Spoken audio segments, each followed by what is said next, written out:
Good evening, I'm Jeff Lyons. It is Monday night, July the 21st, 9 o'clock, time for the 14First Alert Weather Show. I'm glad you're here. I'm glad to be back. I've been gone for a week, a little vacation, a little R&R with my family. So here we go, back at it and ready to serve you some weather.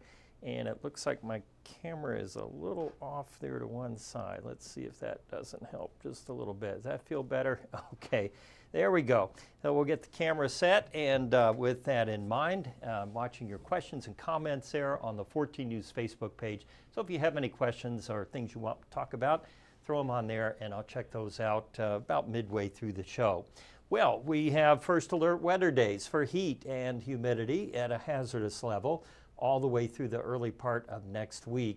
We have a heat advisory, which will actually continue through Wednesday.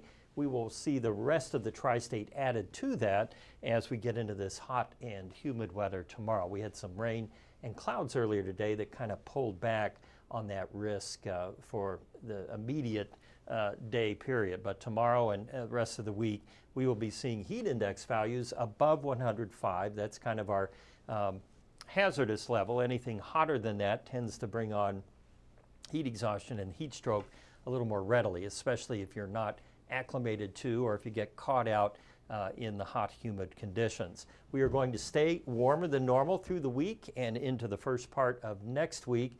So no big news there. No storm threat either, other than maybe an isolated shower tomorrow. By Wednesday, though, even that chance zeroes out. And it looks like our best probability for any kind of pop-up showers would be south and west of the tri-state on Tuesday.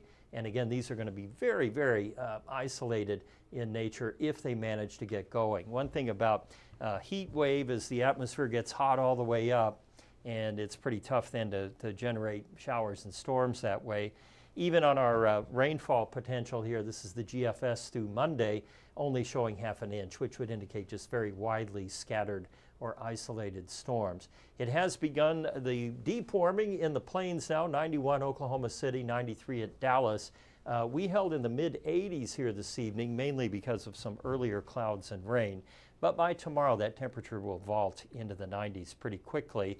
And we have mid-80s right now across the Ohio River Valley, and in the tri-state there, temps pretty much in line with about 78 to 82 degrees. Feels like temps still in the upper 80s, really close out there.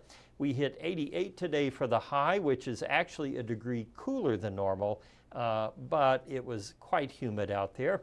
Our monthly calendar here, or at least the temperature all the way across the board, is showing temperatures have stayed in the upper 80s to around 90 degrees. No rain this week. We don't exactly need the rain.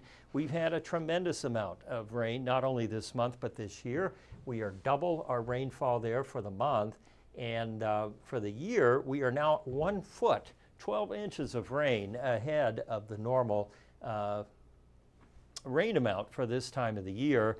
And to put that into a little better perspective, we've been on a roll here with these wetter than normal months, beginning really in December, which was very wet, and then continuing through the winter and spring. We had a couple months here that were just slightly below normal, but the above normals, look at the variance there, almost 9 inches more than normal in April.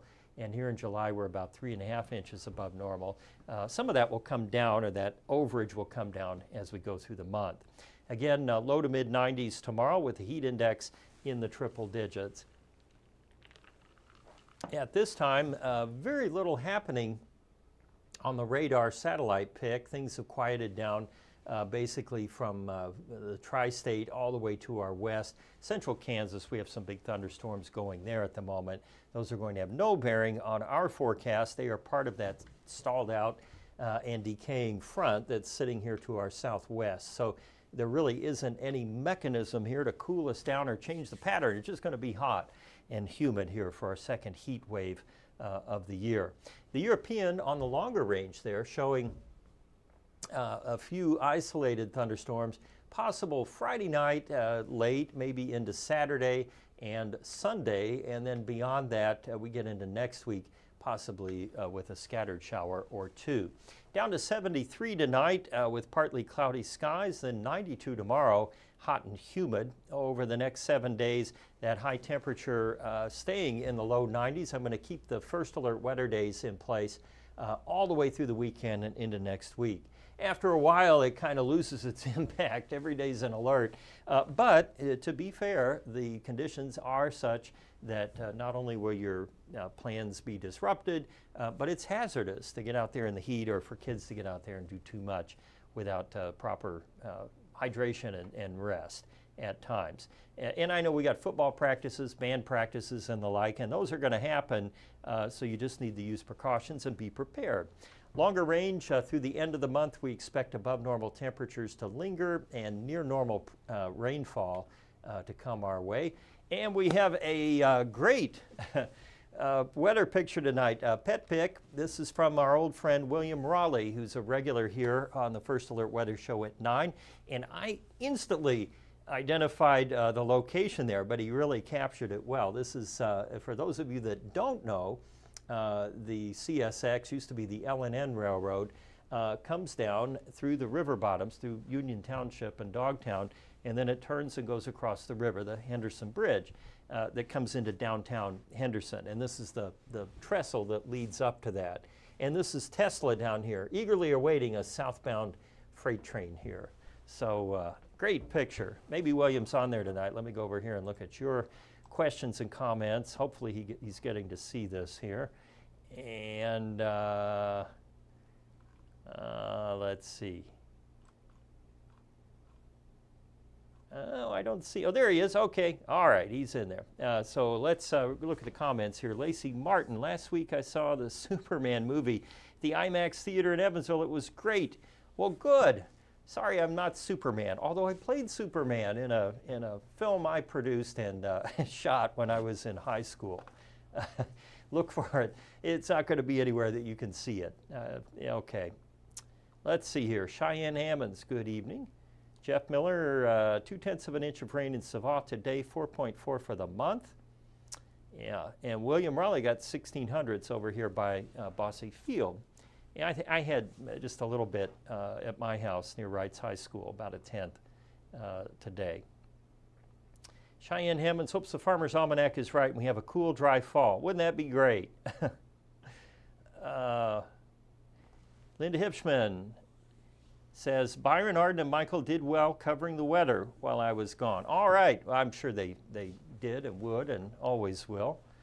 Good group here, good team. Let's see. Cheyenne shouting out Tesla back there. Beautiful baby. Yeah, that is a great picture. Yeah, William, you're getting your full crowd here this evening enjoying that pic. I might have to print that one and put it on my desk. All right. And William has more, by the way. This is just the one that I picked for tonight to get us kind of back in the swing here. So we'll say bye to Tesla there. Hopefully Tesla barked at the train as it went by. You know, we mentioned, and Linda Hipschman pointed out, this cumulative heat where you just have day after day after day where it's in the mid-90s. We've actually picked up more what we call a risky heat day. In other words, a heat advisory would be, or the heat index would be 105 or greater. And in looking back at the data going back to 1970, the trend has been for more days like this, more hot humids where we have that higher heat index value. And the average temperature, of course, has climbed across the entire United States, primarily because the entire planet is warming up. Climate change here, global warming, whatever you want to call it.